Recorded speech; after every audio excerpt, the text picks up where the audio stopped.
আজ বানাবো বাড়ির সব্বার পছন্দের একটা দারুণ রেসিপি, কাঁকড়ার ঝাল। গরম গরম ভাত দিয়ে এই কাঁকড়ার ঝাল খেতে পুরো অপূর্ব লাগে, তোমাদের কি বলবো। গরম গরম ভাতের সাথে এই কাঁকড়ার ঝাল যে একবার খেয়েছো সে আরেকবার কিন্তু ট্রাই করবে। তো যাই হোক, আমাদের তো খেতে খুবই ভালো লাগে। বাই দ্য ওয়ে, আমি প্রিয়াঙ্কাওয়ালা ইউটিউব চ্যানেল থেকে তোমাদের সবাইকে জানাই অনেক অনেক স্বাগত। তো কাঁকড়ার ঝাল বানানোর জন্য বাবা কিন্তু বাজার থেকে বেশ কয়েকটা সমুদ্র কাঁকড়া কিনে নিয়ে এসছে। তো কাঁকড়াগুলো দেখো পুরো জ্যান্ত রয়েছে। আর বাড়িতে কাঁকড়া আনলেই মা কিন্তু বেশিরভাগটা কাটে।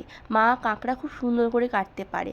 আর দেখো বন্ধুরা, দাঁড়াগুলো কত মোটা মোটা, দেখেই না ভয় লাগছে, এত বড় বড়। তার জন্য তো মাও প্রথম প্রথম একটু ভয় পাচ্ছিল, তারপর দেখো সাহস করে একটা কাঁকড়াকে জোর ধরলো।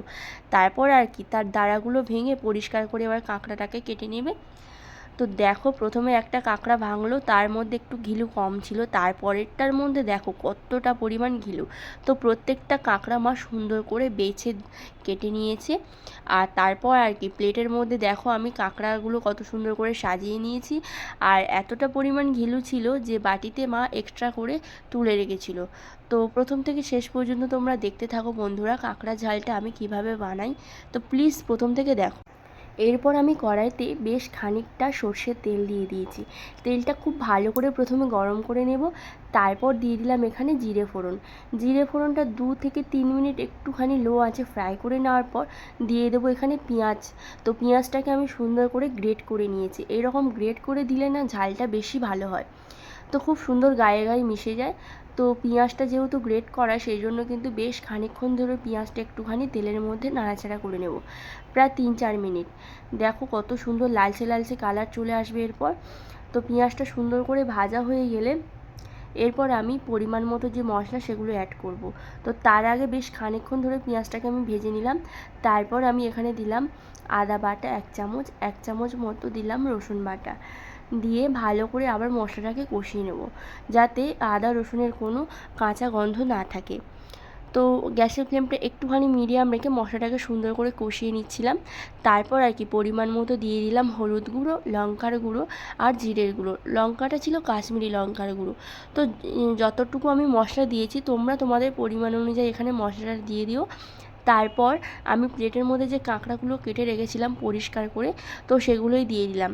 দিয়ে হালকা আঁচে সুন্দর করে নাড়াচাড়া করে নেব। 5 থেকে 6 মিনিট এইরকম করে সুন্দর করে নাড়াচাড়া করার পর কিন্তু আমি পরিমাণ মতো লবণ অ্যাড করব।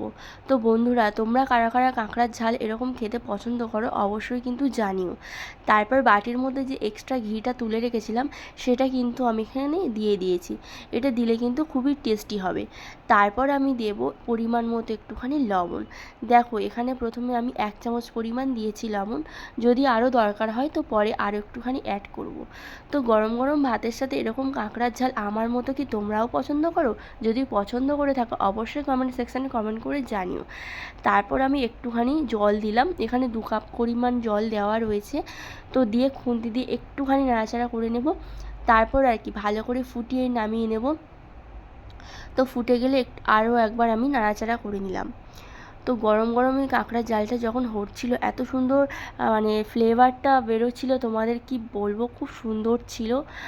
আর কাঁকড়াটা প্রচুর টাটকা ছিল, সেই জন্য যেহেতু আমাদের এখানে সবসময় এরকমই কাঁকড়া পাওয়া যায় না, তো যখনই পাওয়া যায় বাবা নিয়ে আসে, আর বাড়ির সবাই কিন্তু খুব তৃপ্তি করে খায়। তো যাই হোক, তোমরা এর আগে ভিডিওতে বলেছিলে দিদিভাই কাঁকড়ার রেসিপি বা মানে ছাড়বে, তো সেই জন্য তোমাদের রিকোয়েস্টে আমি এটা ছাড়লাম। তারপর কাঁকড়া ঝালটা পুরোপুরিভাবে রেডি হয়ে গিয়েছে। তো এখন আমি দিয়ে দিলাম গরম মশলা সানরাইজে।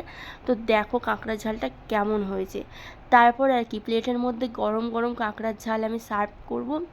বন্ধুরা, তোমরা যারা কাঁকড়া খেতে পছন্দ করো না বা খাও না, তারা একবার হলেও বাড়িতে এই রকমভাবে কাঁকড়া ঝালটা রান্না করে খেয়ে দেখবে, খেতে অসাধারণ ছিল। তো তোমরা রান্না করে না খেলে বুঝতেই পারবে না এর টেস্ট কতটা। তো প্রিয়াঙ্কাওয়ালা ইউটিউব চ্যানেল যদি তোমাদের ভালো লাগে থাকে প্লিজ সাবস্ক্রাইব করো। আর আমার চ্যানেলে যদি কোনো নতুন বন্ধু এসে থাকো তো ঝটপট চ্যানেলটিকে সাবস্ক্রাইব করে পাশে থাকার অনুরোধ রইল, যাতে ভিডিও ছাড়ার সাথে সাথে নতুন নতুন ভিডিওর নোটিফিকেশান তোমাদের কাছে চলে যায়। তো আজকের এই পর্যন্ত, সবাই সুস্থ থেকো, ভালো থেকো, টাটা।